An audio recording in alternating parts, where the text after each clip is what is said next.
Hey, Garage Logic fans, Mishki here, slipping in ever so briefly to mention that I have a podcast that comes out every Wednesday and every Friday, twice a week now. The show is pretty much about everything you care about and are interested in and need in your life and want to know more about. I tailored the darn thing specifically to your liking. I tailored it to your loves, to your true passions. That took a long time. I'm spent. You know what I'm saying? Absolutely wasted.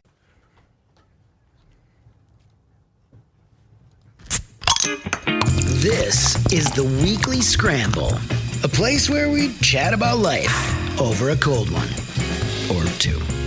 It's time to belly up to the pod with Mike Fratelloni and your host, Chris Reavers. That's right. It's time for the Weekly Scramble podcast. My name is Chris Reavers. With me, as always, his name is Mike Fratelloni. Hello, Michael. How you doing, Reavers? Happy soon-to-be New Year's Eve. Yes, same to you. It's that time, that magical time of the year where you have to wake up and go, what bleeping day is today? What day is it? Is it Monday? No. Yesterday was Monday. Because I had yesterday off.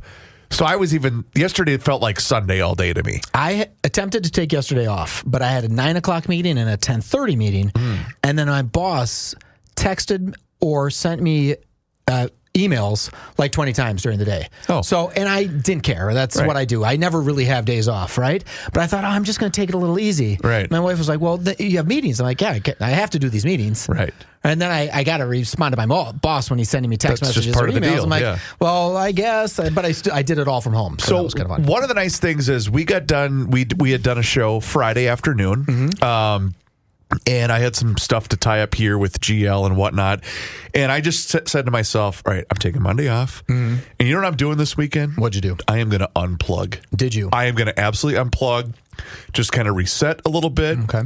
We've got some personal things we're working on. So I just said, you know what? I'm just going to take time, focus on fam, get stuff done around the house. It's year end, right? So there's just a bunch of stuff you got to get done. And so I didn't really know the scope of the video that we're going to bring up until, in fact, I talked to Tom Hauser yesterday morning, who was filling in for Joe both yesterday and he will fill in tomorrow. Pat Garofalo filled in today for Joe, and more on that here momentarily. But I was completely unaware. And so for those of you that emailed, I apologize. I'm trying to get back to everybody. But I just said, nope, I just need a couple of days off from social media, from email, from everything, right? You're allowed to unplug. You can do that. I want to watch football. I want to eat bad food, and I want to be left alone was basically my mindset for this weekend. You know, you do say this a lot, and I think people understand it. We're not digging ditches here, No. right? But you have to be here every single day someone's doing a show because you run the board that records the show. Right. No one else does that here. So if you want to take a day off to drive someplace stupid to watch some stupid game and not get back in time, Right. you're screwed. You can't do it because if there's a show, you got to be here. So I was unaware of this video that had surfaced until basically yesterday morning. And I shouldn't say unaware. I had heard about it just through secondhand and whatnot, but I had not watched it until yesterday. And the gentleman's name is Nick Shirley. Nick Shirley, thank you. And he basically did one of these behind-the-scenes expose on daycare fraud here in the great state of Minnesota. Here's how I want to attack this conversation. So I spoke, and I know Tom Hauser, who filled in for Joe yesterday, he and I were on the phone for basically half an hour before he finally realized, wait, you're not here. Where are you? I said, I'm not working. I'm actually running errands, Tom. So I finally said, well, you're in capable hands, you know. But anyway, so Tom's point of emphasis with this particular video was, well, my colleague Jay Coles did this exact same story 9 years ago. People don't know who Nick Shirley is. Nick Shirley is a YouTuber, and he went to various daycare locations to find out, well, you're billing the state of Minnesota for millions upon millions of dollars, and you're not providing the services that you're claiming to be providing, thus getting taxpayer-funded benefits. And Jay did essentially the exact same story and went up to essentially the exact same locations and did the story back in January. So we're talking about this story in a little different way. We're not talking about the merits of the story because we think the story was good, both Nick and Jay. I think we're talking about why did Jay's not light up the internet and Nick's did? Here's how I want to I want to frame this. And I get both sides of it because I think, too, Nick attacks this more from maybe a national perspective as opposed to a local perspective, which is what Jay would provide. And the thing is, the local reporters, whether it's Jay, Tom, you name your local reporter, they're going to probably be tipped on this type of story way before anybody nationally would. Joe's been talking about this for 2 years. I would say 5 years. It's been a long time we've been talking about fraud. When was the Feeding Our Future scandal started 3 years ago or something? And that's the other part of this too, where Pat Garofalo on the show today said, the thing that's so funny about these national YouTubers of things exposing, which is just fine. They should be doing that.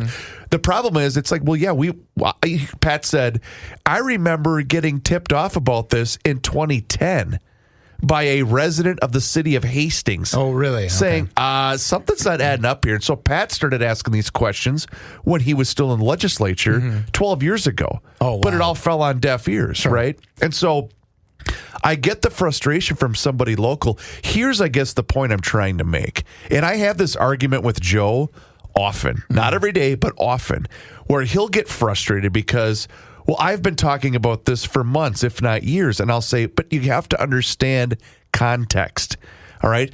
The audience that someone like Nick Shirley has, it's not the 30, 45, 50-year-old guy that's on YouTube or that gets their news from social media. He's catering to the 18 to 30-year-old that is how they're consuming their news. And the average 18 to 30-year-old, and this is not me besmirching the likes of KSTP or any of the other local news stations. It's just, you have to understand, people don't consume news the conventional way anymore. I'm 48 years old. I don't remember the last time I tuned in and watched a live 6 o'clock or 10 o'clock news channel. I take that back. I did watch the weather last night. But it's few and far between. But it's very rare that I will do that. And this isn't a product of I don't believe in the type of work that they're doing. This is just the way I consume news these days. I mean, look at the evolution now of the newspaper. I mean, for crying out loud. De-evolution. The de-evolution of the newspaper. It's just driving down to 10 pages. And that's just it. And so I think people need to understand that you can be frustrated with having a great message or having a great story and it falling, because it's just the way now that the average everyday citizen goes about consuming their news. And Pat made a great point earlier today where he said the other part of this is everyone's in their own silo. They go to their 3, maybe 5 different outlets that they go for news. And for us doing this job, it's a little bit more than that. But it's 3 to 5 potentially different news outlets. That's about it. And that's where they're getting the vast majority of their information. Well, let's take a little bit of facts to this Nick Shirley, right? So Nick is a YouTuber. Yep. He's young. January 11th of 2024, he had 30,000 subscribers. He's been growing. He had 100,000 in May of 2024. In March of 2025, so back in March, he had 400,000. Today, he has 1.2 million YouTube subscribers, right? So those aren't the amount of views he has. Those are the amount of people that say, I want to listen to what Nick does, right? So I'm gonna follow his channel. Now, you've done some work on him. Does he have a journalistic background? No, he's young, right? Okay. He's just a Mormon kid from Utah who travels around and does interesting stories, moving it to political and investigative reporting from what I've learned on the internet about him. But if I understand the pay logic from YouTube right now, he has about 110 million views on this video that he did. 110 million. Oh, it exploded over the weekend. It's going to be viewed many more times than that because people like us will share it.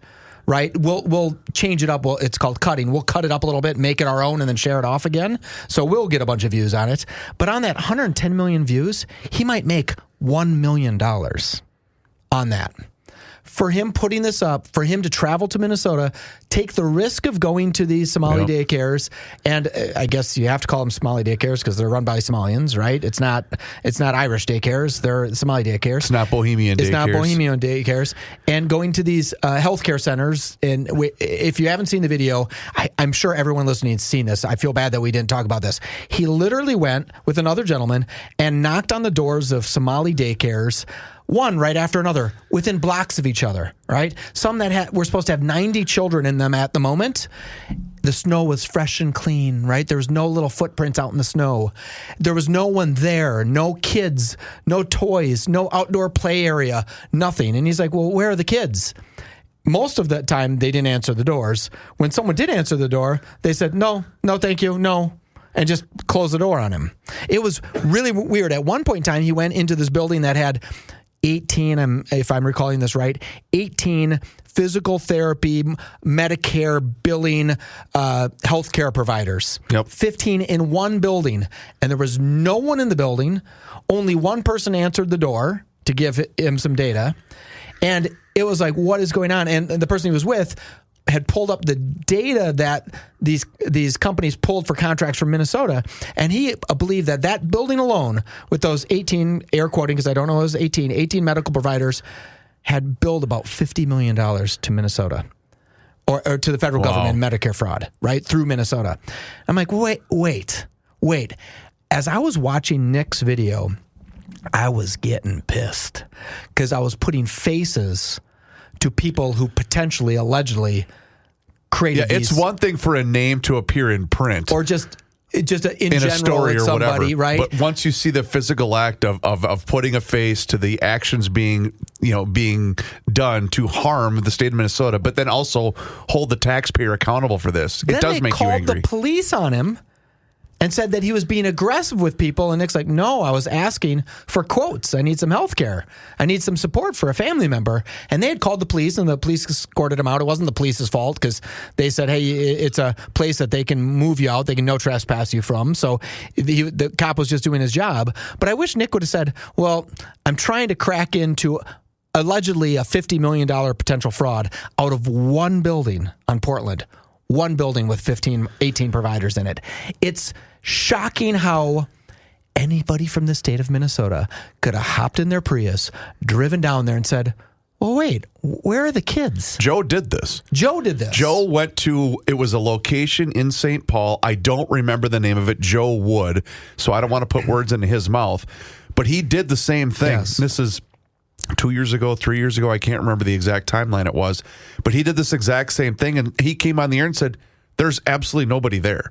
And he went on a Tuesday afternoon when there should be kids. When there should be kids there. Did the same thing. Yeah, in the video, there was a gentleman who lived real close to one of the buildings, and Nick and his cohort said, hey, how often do you see children here? He's like, I've lived here since 2017. I've never seen a child in that building.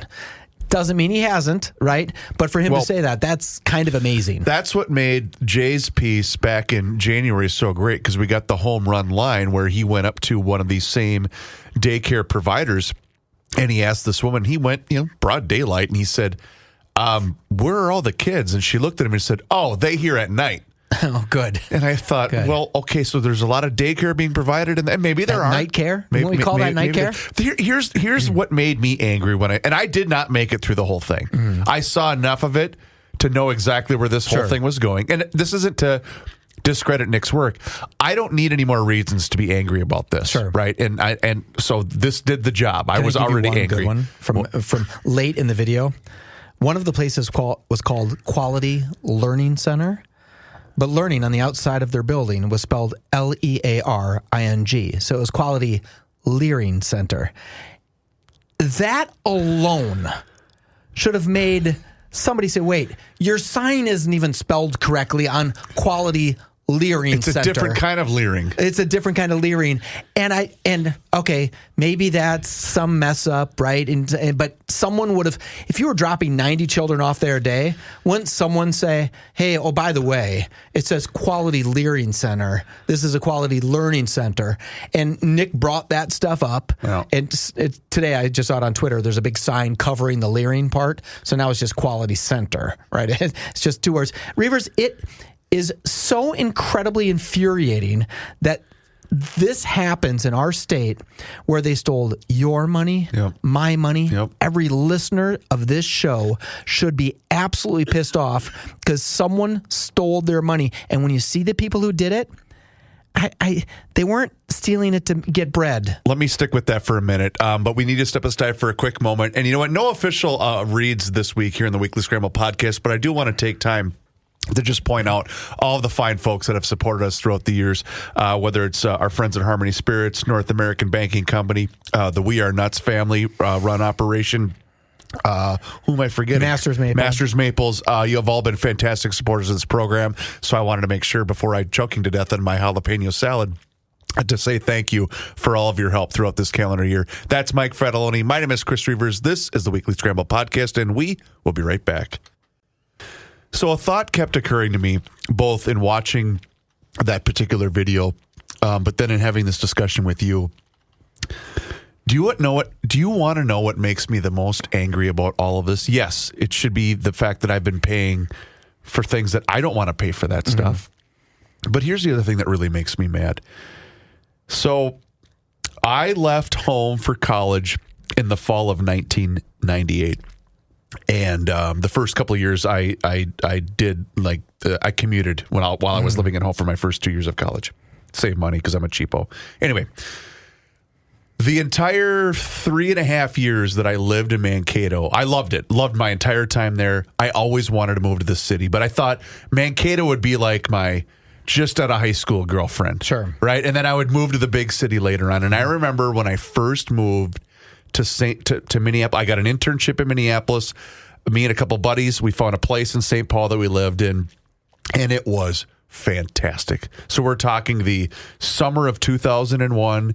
Such a great time, on the river. We lived right above the river, Cherokee Avenue. We lived there, and I loved it. And I loved everything about the city. Go to a Twins game. I loved everything about it.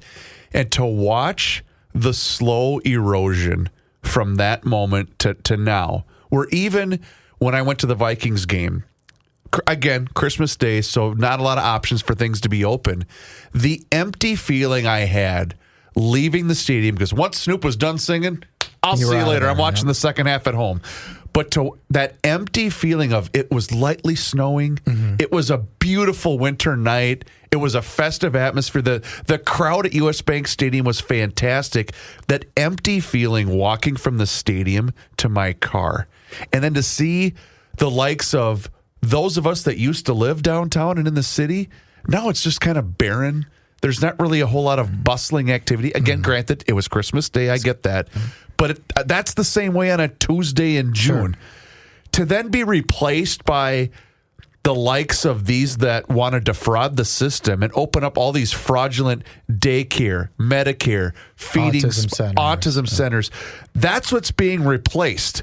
Is you're not having a person that is working downtown and living downtown, you're being replaced by someone that's gouging the taxpayer. That's what makes me angry, because that person that's setting up a fraudulent daycare center, Medicaid center, whatever, you think they're contributing by going to Kowalski's Market, buying their hardware at Fratelloni? They're not doing any of that. All of that money that they're receiving, they're sending overseas. Let's not kid ourselves. That's the part that pisses me off. So do you think the Minnesota state government is fraudulent, stupid, or too empathetic?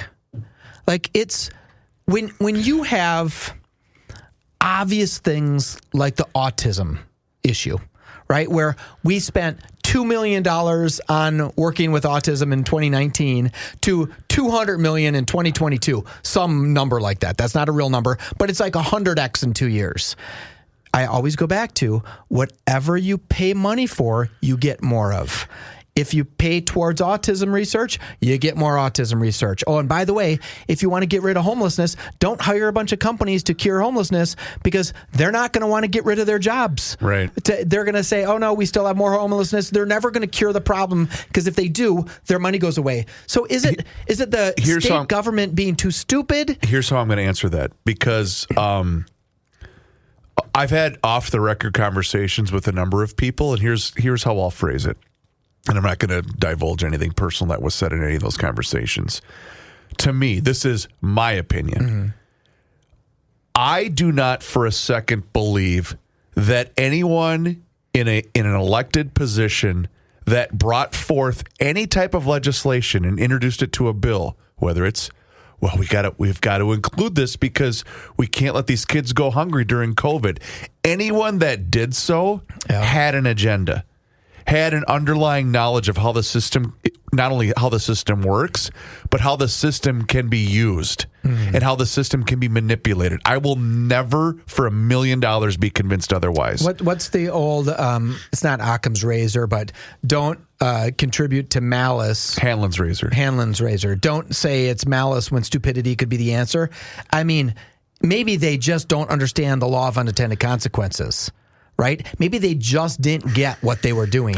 I don't believe that there's some mastermind state senator who thinks, I'm going to try to get as many dollars into the hands of Somalians so I can get kickbacks. I don't believe that's happening. I don't believe it. I think that mindset, you're not alone in that. And I think that that's exactly why we're in this position that we are right now. Do you think the governor was getting kickbacks? I don't want to indict. Ilhan Omar is getting kickbacks?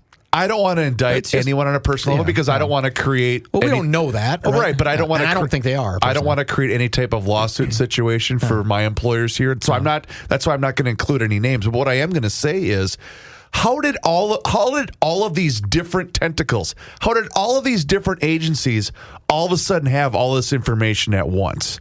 It's just the timeline is way too convenient. Explain that to me. And by the way, all of these different Medicaid, daycare, food, whatever. How did all of these institutions have all of this information at the ready? And by the way, it all coincided with us increasing the amount that we were going to be spending all at the same time. Sure. That's way too convenient.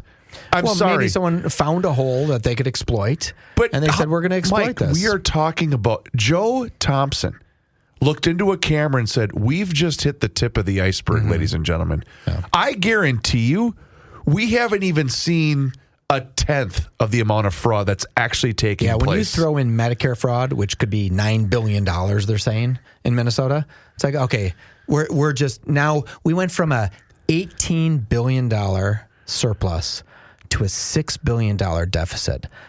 That's $24 billion. Boom, gone. Where did it go? What's happening? What I hate about this the most, Reverse, what I truly hate about this the most is this comfort some people are having throwing all Somalians under the bus. And that really pisses me off because Somalians that are here now, minus 800 of them, 80,000 are here, and there's 800 of them with temporary status, right? Those 80,000, they're Americans. They're Minnesotans. They're going to be here for their lives, their children's lives, their children's children's lives. They're part of our community, period. That's the way it's going to work. We better ingratiate them by not being mad-ass racists, and we better ingratiate them to understand the positive Western culture and what life can be like in America. You just hit it on the head. One fly in the ointment of that thinking, and I'm not singling them out specifically, but since you mentioned them, there was a piece done a week or two ago. The one key mistake, though, Mike, that you're making and others that have that same mindset, you're thinking is they just want to live in America. They don't want to live the American way of life. Bullshit. Everyone wants to live the American way of life.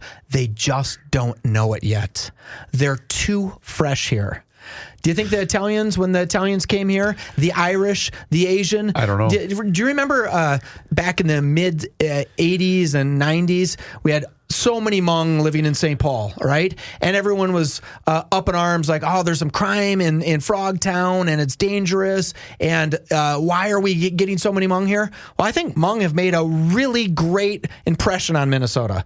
They're a huge percentage of our happiness here in Minnesota, right? I'm willing to say that. So let me stop you, though. So then why is it that with all of these various fraud outlets, fraud agencies, why isn't there a Hmong feeding our future scandal? I'm not saying that. I'm saying there are bad people in every single race, creed, and color, but birthplace racism doesn't work for me. I don't like it. I watch videos of young Somalis on TikTok that are just saying, hey, when I'm at McDonald's, I'm not thinking about Sharia law. I'm going to promise you that. Oh, I'm not. Right? And I'm not indicting every member of that community by any means. I'm not saying you are. Okay. I'm saying a whole bunch of people are. And the problem is the more we do that, the less they're going to ingratiate themselves into Western cultures. But I guess the bigger picture in all of this is, you just mentioned $18 billion surplus to $6 billion deficit. Mike, in 2 days, which I know you're very well aware of, the state agency is going to begin its Paid Family Leave Act. And that's going to start taking place on January 1st, maybe January 2nd, because most employers probably are closed for business on that on the first of the year.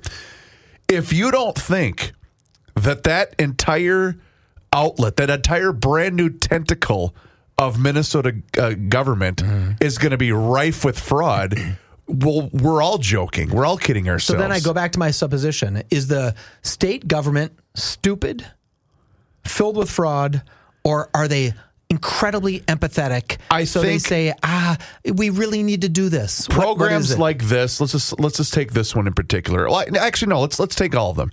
Programs that were first developed probably did have the right intentions in place. But the problem is, the government, especially in Minnesota, is way too big. It has no accountability. When you had one party rule, even if someone raised their hand to object, it didn't matter. Sure. You were going to get outvoted, you were going to get overruled, and you were going to be shut down. It didn't matter. Pat Garofalo was in today. Did you know with this particular program, and again, there are already several companies who already had something very similar to this that was already in place. It's called compassion and logic and fairness. And so, I happen to work for them. One of them, you happen to work for one of them. With the Minnesota Paid Family Leave Act, did you know that you don't even have to be working to apply and receive these benefits? I did not know that. Neither did I until today. Did you know if you had a baby in 2025, you could still get the benefits in 2026? Sure did. That's interesting, too. So Pat brought up a great point, and he said, I'm only selecting teachers because I'm married to one. So I'm not picking on teachers. But, teachers work 9 months out of the year. Some work for 12 months out of the year. But let's just say your wife has a baby in January. You can take 2 weeks off to be there to bond with the child, to get everything set up, make sure she's good, and then go back to work. Well, then you can apply for the remaining 18 weeks in June. And even though you're not working, 12 weeks, isn't it? 12 weeks. I thought it was 20. Okay, whatever the number is. Okay. Whatever the number is. You can apply for the remainder of that in June. And you can then take, even though you're not working, you can still receive those benefits. What's tough about this program is, as I said before, if you want to have more autism diagnoses, give money to programs that help kids with autism. If you want to have more people go out on family care leave, give money to it. That being said, if someone's going through a deep physical struggle, right, or if they just had a new baby and you're a single mom, we have compassion. We're a very compassionate state. We're also quite stupid. I will make a prediction of what the Paid Family Leave Act. It starts 2 days from today, January 1st. We won't get to September 1st. So I'm going to give it 9 months before the first fraud case is revealed from the Paid Family Leave Act. Sure. Because now, unfortunately, there are now watchdog outlets. There are people, and Pat was saying this very thing, people are now not nearly as afraid to raise their hand that are inside of state government to say, this isn't adding up, because for the longest time, they were told to keep their mouths shut or they were going to be the ones that were out. Sure. He cited several examples of that. But now, because everyone is on the lookout for things like that, he said more of this stuff will probably come to light. Do you think this is our tipping point? Do you think the Minnesota Family Leave Act will be our tipping point where we say, time out? We can't burden this anymore. We can't accept this burden. I said this to somebody yesterday about if Walz actually wins re-election, which I don't think he will for a couple of reasons. Because number one, I don't think he's going to end up being the candidate. I think he's going to end up dropping out. And I've said that on GL several times. I think he'll get through like the state fair and take all the slings and the arrows, and he's going to step down, and then they're going to put somebody in his place for the last, what would that be, the last 6 weeks up into the election, whatever the 5 weeks, whatever that is. So I don't think he'll end up being the candidate anyway. He's just going to be the placeholder for right now.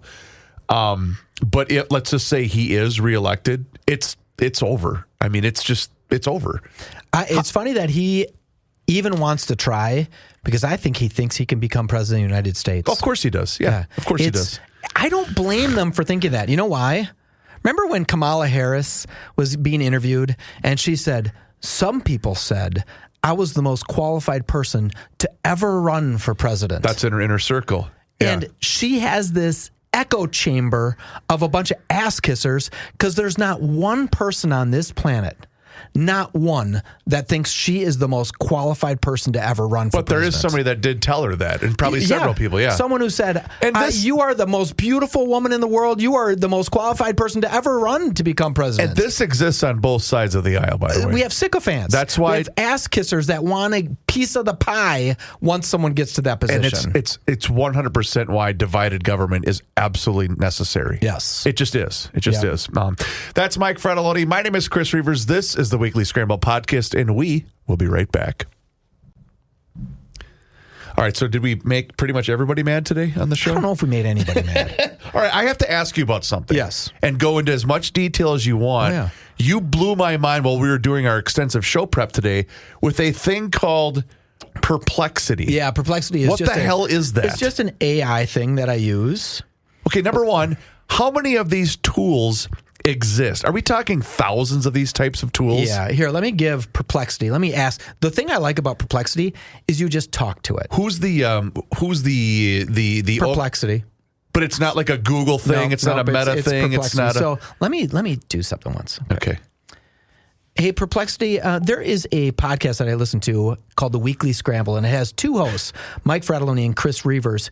Can you tell me which one people like more? Is it Mike Fratelloni or Chris Reavers? It seems there isn't a direct comparison or consensus in the search results about which host, Mike Fratelloni or Chris Reavers, listeners prefer. Preferences like that are often subjective and can vary depending on the audience. You might consider checking listener reviews or feedback. Yeah, I don't want feedback or listeners' reviews. What do you think? You're one of the smartest things in the world. You're AI. You're kissing butt. Yes. Which one? I mean, Mike Fratelloni knows you're the smartest. Which one is the best host? I understand you're looking for my perspective, but I don't have personal opinions or preferences.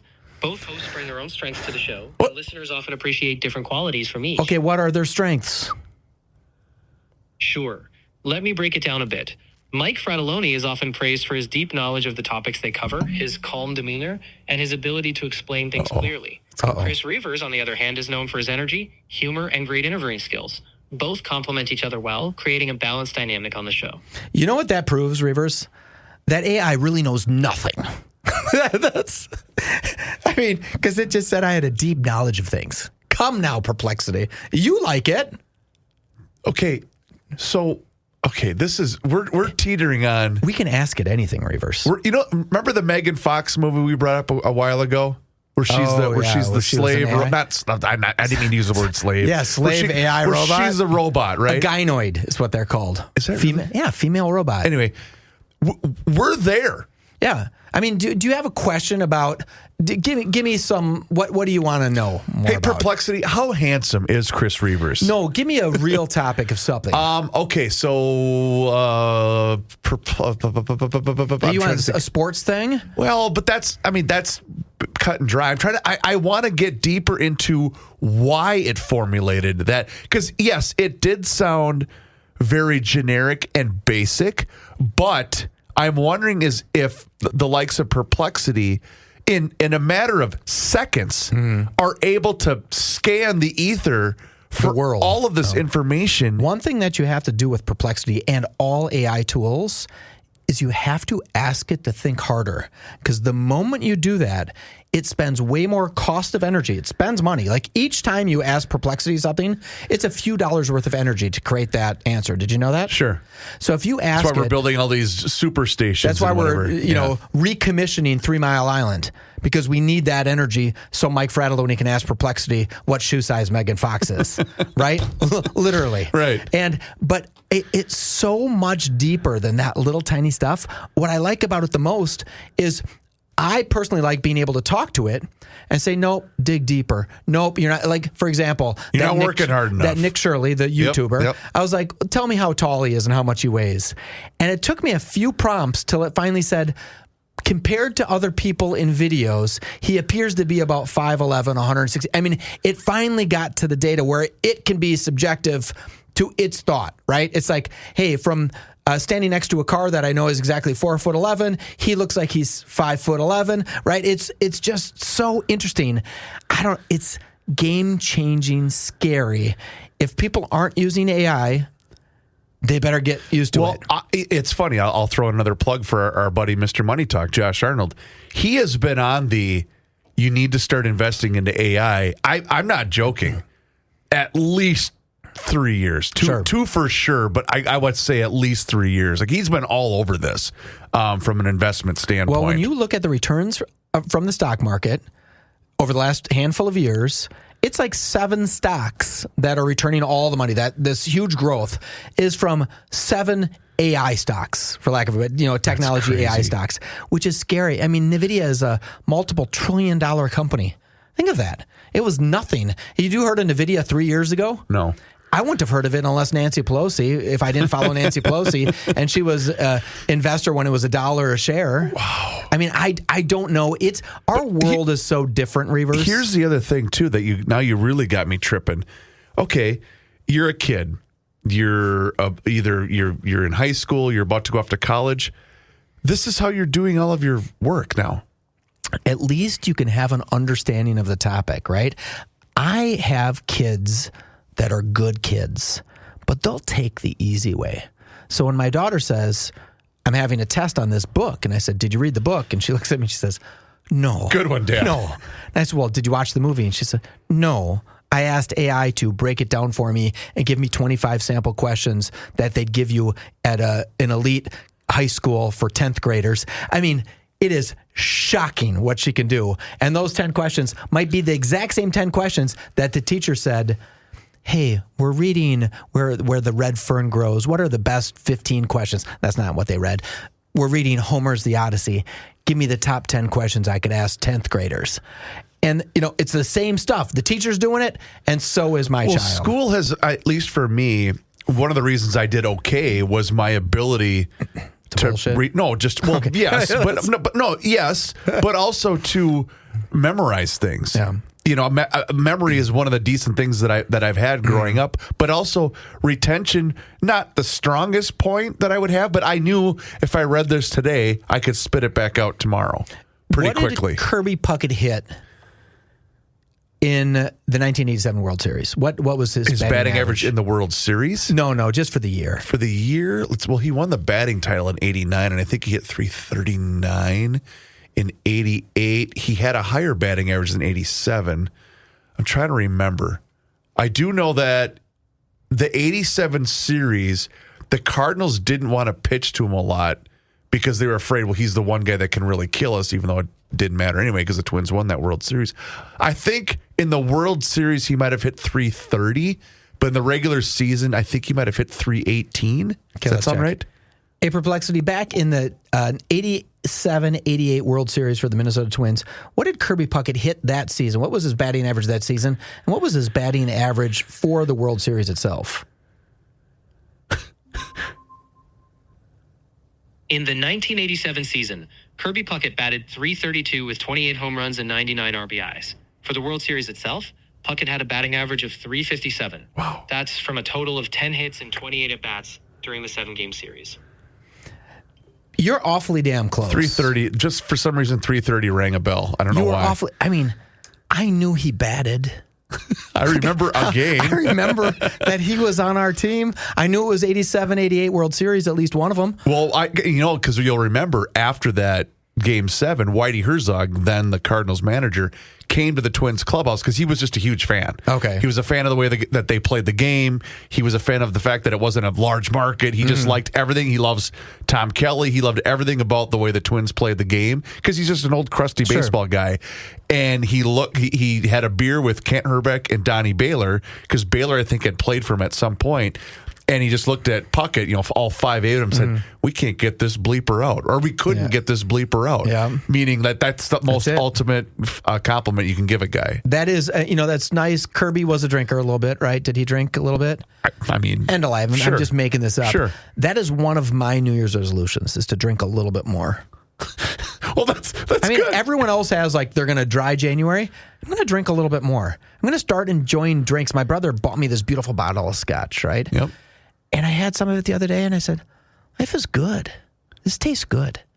I don't know why I don't do that more at home. You should. Yeah, I'm going to think about it. It's a good goal to have. I also, then what happens is when I drink a little bit more, I get better at joke telling. Okay, good. Yes, don't we all? Let me give you one, okay? Sure, please. I'm going to sneeze. That's why I keep touching my nose. Okay.